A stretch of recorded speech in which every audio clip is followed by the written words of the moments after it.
Hey, what's going on out there, everybody? This is Sammy Leggett here representing Team JVS, here to give you guys another movie review. This movie is called Love, Lies, and Bleeding.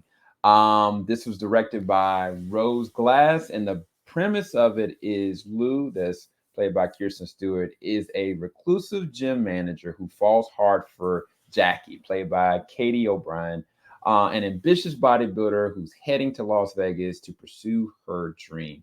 Their love soon leads to violence as they pull deep into the web of Lou's family. This movie was insanity. That's the best thing I can say.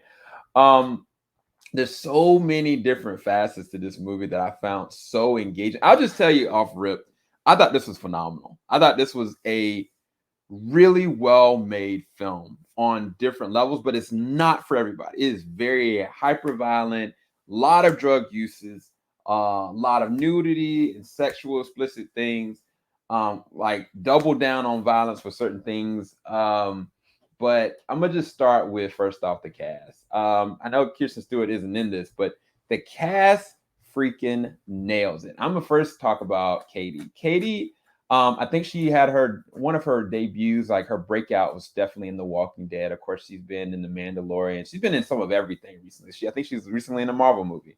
But Katie's performance in this as oh gosh, she Jackie is an interesting character, and the way that she performs it, she plays it flawlessly. Ed Harris, he dominates every single scene he's in because he is not just an eccentric person. Like I really can't predict what he will do or what he can do. Very different from like a character he played, like of course on Westworld. This is a very different character. And then from Dave Franco and Jenna Maloney in their own respective rights and how they play off of each other, and also the way that Dave Franco plays this like very skeezy character, they kill it. They do so much with each of these characters that I'm just in awe of it.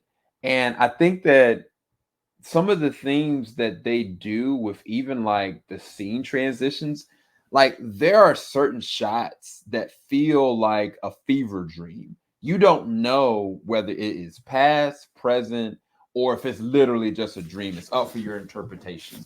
And it really it feels psychedelic. It definitely fits the era of like kind of the 80s and transition into the 90s. Certain things that wouldn't pass now, definitely they just you don't know how things are gonna go.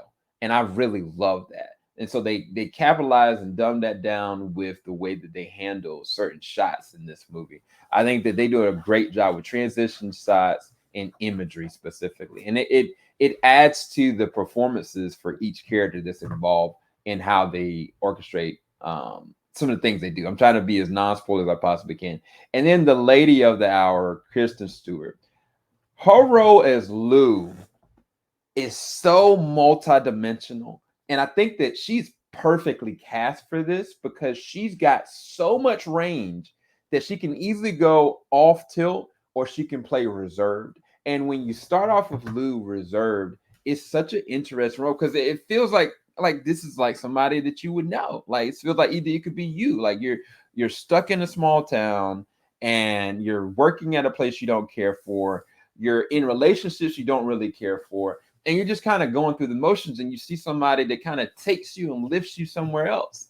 And yet when you go in any relationship, there's always a push and pull, but there's the biggest push and pull when it comes to family. And again, Dave Franco, Jenna Malone, Ed Harris, they play into that family dynamic. And that family dynamic, by the end of the movie, you will be like, what am I watching? What is actually happening?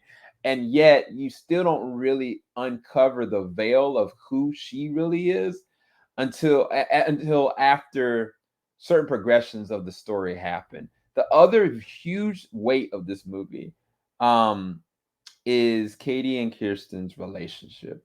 They have off the chart chemistry. It is crazy. I don't. It on paper, I would be like, oh, okay, but like there are certain things that happen in this movie. It's like, I don't know how this fits, but they make it fit. And the other part about it is, you know, Kirsten Stewart is actually, she kind of bulked up a little bit. She doesn't look like a pushover at all. And yet with Katie, she bulked up, like bodybuilder bulked up. And like that's one of the things that's in this movie. Again, the movie really deals with a lot of interesting themes that you don't really know what you're getting into, and it works.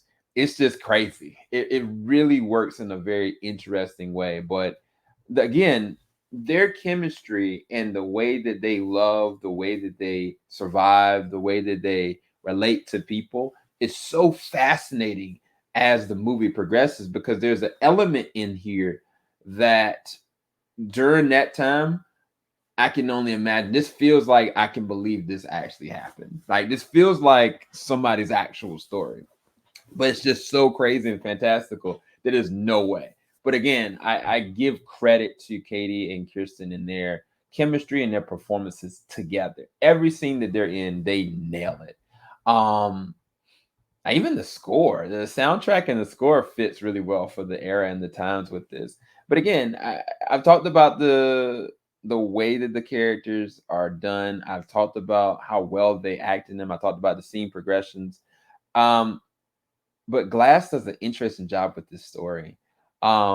This story, it reminds me of a movie with Nicolas Cage that it kind of took me out of like, what is he doing? What is Nick doing?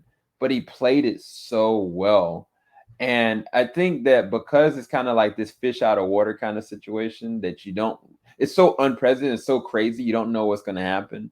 That it feels real, you know what I mean? And I'm talking about Mandy for Nicolas Cage. But yeah, that's the only thing I can say without saying too much. I really think that Love, Lies, and Bleeding is a fantastic film. I'm gonna give it an A to an A plus. It took me by storm. I did not know that I would enjoy it or be that immersed into it as much as I was. And I don't think you'll ever be not entertained. I just think you're gonna be terrified at times. The other thing that I'm gonna say, because it's a very sore subject, certain themes and elements in this movie, if it wasn't fantastical, it would go in long lines of another movie called Magazine Dreams that was acted by Jonathan Majors. Whatever you want to think of Jonathan Majors, that movie that I saw last year at a film festival was one of the best performances I saw last year. But the themes and certain things, specifically with the bodybuilder side of stuff, it definitely is touched here. So if Magazine Dreams ever comes out, that'll be a good point of reference to kind of harpen back to, that you would be intrigued to see how they dive into that world without saying too much. And also the performance was amazing by him. But that's all I'm going to say there. Make sure you like, subscribe, hit the bell button. Let me know what you guys think about it. If you've seen Love, Lies, and Bleeding, I'll talk to you guys soon. Keep it locked. JVS, we ain't going to stop. Peace, people. Filing out the top of the I can see the skyline, 50 mile radius on my timeline. Ain't nothing.